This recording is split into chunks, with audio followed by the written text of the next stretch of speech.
பராசக்தி எப்படி சொல்றது, ரொம்ப ரொம்ப ஸ்பெஷல். ஃபர்ஸ்ட் என்னன்னா, சுதா கோங்கரா ஆல்ரெடி சுரரை போற்றுல வந்து ஒரு பெரிய காம்பினேஷன். ஃபர்ஸ்ட் டைம் அவங்க கூட சேர்ந்ததே என்னுடைய முதல் நேஷனல் அவார்டு வாங்கி கொடுத்தாங்க. ஸோ அந்த ஒரு அன்பு பயங்கர ஜாஸ்தி எனக்கு. அப்படி அதுக்கு முன்னாடியே நாங்கள் வந்து எப்படி சொல்றது, ஒரு ஒரு ப்ரோசிஸ் அந்த மாதிரி ஒரு ஃப்ரெண்ட் அவங்க. அண்ட் கிட்டத்தட்ட ஒரு அவங்கள எனக்கு என் ஃபர்ஸ்ட் படம் நான் மியூசிக் பண்ண டைம்லேருந்தே எனக்கு அவங்கள தெரியும். அவங்க மணி சார் கிட்ட ஏடியா இருந்தாங்க, நான் வந்து ரேமான் சார் கிட்ட ஏடியா இருந்தேன். அப்பத்துலேருந்து என்னோட ஃப்ரெண்ட் அவங்க. So well wisher. நாங்கள் வேலையே செய்யலை. அப்புறம் ரொம்ப வருஷம் கழிச்சு சூரிய போட்டில் தான் சேர்ந்தோம். அந்த படம் வந்து எனக்கும் சூர்யா சாருக்கும் நிறைய கொடுத்துச்சு. அதுக்கப்புறம் திருப்பி அது ஒரு எப்படி சொல்றது, ஒரு நன்றி கடன் சொல்லலாம். பராசக்தி வந்து எனக்கு வந்து அதனால என்னுடைய 100வது வந்து நான் அவங்க கூட ஒர்க் பண்ணணும் அப்படின்னு நான் நினைச்சேன். அண்ட் கரெக்டாக அது அமைஞ்சது. பராசக்தி வந்து was my 100th film. So first காரணம் சுதா. அப்புறம் இந்த படம் வந்து பல வகையில் ஸ்பெஷல். என்னன்னா, ஒரு பீரியட் ஃபிலிம்.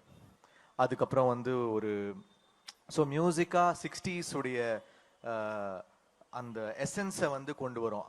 அப்புறம் ஒரு கேள்வி இருந்துச்சு, நிறைய பீரியட் ஃபிலிம்ஸ் பண்ணிட்டோம். ஆயிரத்தில் ஒருவன், மதராசப்பட்டினம், நிறைய ஃபிலிம்ஸ் பண்ணிட்டோம். இதில் என்ன பண்ண போகிறோம்? திருப்பி ஒரு ஒரு ரெட்ரோ பீரியட் ஒண்டி டெலிவர் பண்ண போகிறோமா, இல்லை ஒரு சின்ன ஹைபிரிட் மிக்ஸ் பண்ணி பண்ண போகிறோமா அப்படின்னு நிறைய கொஸ்டின்ஸ் இருந்துச்சு. ஸோ அதெல்லாம் மிக்ஸ் பண்ணி ஒரு ட்ரீட்மெண்ட்டாக வந்து பராசக்தி பண்ணியிருக்கோம். ஸோ ஒரு ஒரு சாங்குமே ரொம்ப ரொம்ப special. So I would like to thank lot of music directors எனக்காக பாடியிருக்காங்க. யுவன் சங்கர் ராஜா பாடியிருக்காரு, அவருக்கு என்னுடைய நன்றி. ஷான் ரோல்டன். அப்புறம் ஒரு சாங் இப்போ இந்த படத்தோட ஹீரோ பாடியிருக்காரு, சிவா. ஸோ அது எல்லாமே நிறைய ஸ்பெஷல்ஸ் இன்னும் இருக்கு, ஒன்று ஒன்றா வரும் வெளியில. அண்ட் சிவாவுடைய 25th film, I would like to wish him best of luck. ஏன்னா அமரன் ஹிட்க்கு அப்புறம் சிவாவோட சேர்றேன் இந்த படத்தில். அப்புறம் ரவி, ஸ்ரீலீலா, அதர்வா எல்லாருக்கும் நன்றி. அப்புறம் இந்த நல்ல காஸ்டியூம் எங்க எல்லாருக்கும் கொடுத்த பூர்ணிமாக்கு நன்றி.